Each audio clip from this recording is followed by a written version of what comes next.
شہزادی دو عالم کی زندگی کا دوسرا پہلو جو آپ کی خدمت میں پیش کرنا چاہتا ہوں وہ ہے حجاب فاطمہ۔ آج ہمارے معاشرے میں جتنی بھی برائیاں اور جتنی بھی بدتمیزیاں پھیلی ہوئی ہیں، آپ دیکھ رہے ہیں کہیں نہ کہیں اس کے اندر بد حجابی اور بے حجابی بہت حد تک شامل حال ہے۔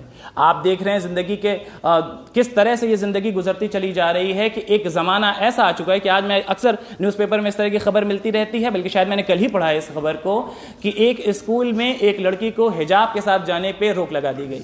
تم حجاب کر رہی ہو، تم حجاب میں اس حالت میں نہیں جا سکتی، تم اسکول میں داخل نہیں ہو سکتی۔ آج معاشرے نے حجاب کو اس انداز سے منفی پہلو کی طرف لے جا کے رکھ دیا ہے کہ اگر ایک بڑے ہائی کلاس معاشرے میں ایک لڑکی حجاب کر کے پہنچ جائے تو دنیا والے کہتے ہیں بھائی یہ تو اس کا کوئی اسٹیٹس نہیں ہے، یہ تو بہت دقیانوسی سوچ والے ہیں۔ یہ میں غیروں کی بات نہیں کر رہا ہوں، میں اپنے لوگوں کی بات کر رہا ہوں۔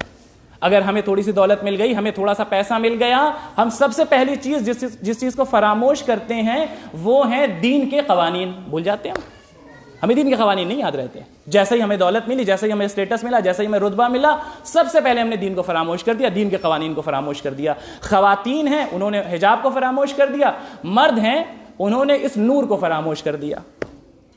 بھائی رتبہ ہے ہمارا، بہت بڑی شخصیت ہے، ہم باہر نکلتے ہیں، ہم جاب کے لیے جاتے ہیں، ہمیں پریشانیاں ہوتی ہیں۔ میرے عزیزوں، آپ کے ہندوستان میں ہی نہیں، پوری دنیا میں ایک کمیونٹی ہے جو پھیلی ہوئی ہے۔ دنیا کا شاید کوئی ایسا ملک ہوگا جہاں پہ وہ کمیونٹی اور اس کے ماننے والے نہ ہوں، اور وہ کمیونٹی کون ہے؟ سردار کی، سکھ کی، جو اپنی پگڑی پہ ناز کرتا ہے۔ مجال ہے کسی ملک کا کوئی باشندہ آئے اور کہہ دے کہ تم اس پگڑی کو اتار کے دکھاؤ؟ بتائیے گا مجھے۔ مجال ہے کسی ملک کا کوئی انسان کہہ دے کہ تم اپنی داڑھی مونڈ کے آؤ؟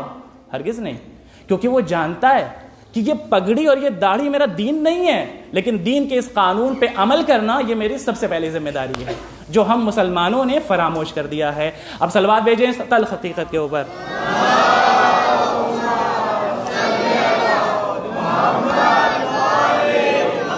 ہاں حقیقت ہے لیکن تلخ ہے، اس سے انکار نہیں کیا جا سکتا۔ ہم فوراً بد حجابی کی طرف چلے جاتے ہیں۔ جیسے ہی ہمارے گھر کی کوئی لڑکی تعلیمی معاملے میں بہت زیادہ آگے پہنچ جاتی ہے، سب سے پہلے حجاب کو فراموش کر دیتی ہے۔ اب بہت آگے جانا پڑتا ہے، اب ہمیں فلاں جگہ جانا پڑتا ہے، فلاں میٹنگز میں جانا پڑتا ہے، ہم حجاب کیسے کریں؟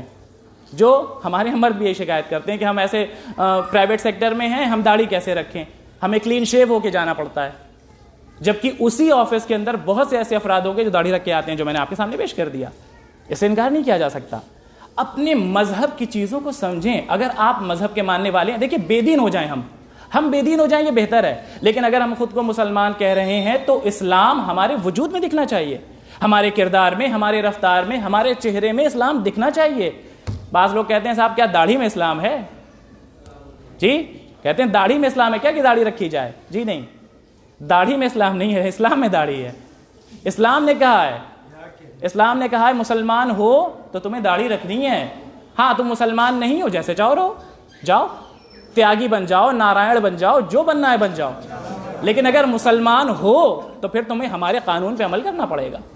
بعض افراد کہہ دیتے ہیں صاحب دین کہہ رہا ہے لا اکراہ فی الدین، دین میں کوئی جبر نہیں ہے، کوئی زبردستی نہیں ہے۔ بالکل صحیح ہے، دین میں جبر نہیں ہے، دین میں آنے کے بعد کی بات نہیں ہو رہی ہے، دین قبول کرنے کی بات ہو رہی ہے۔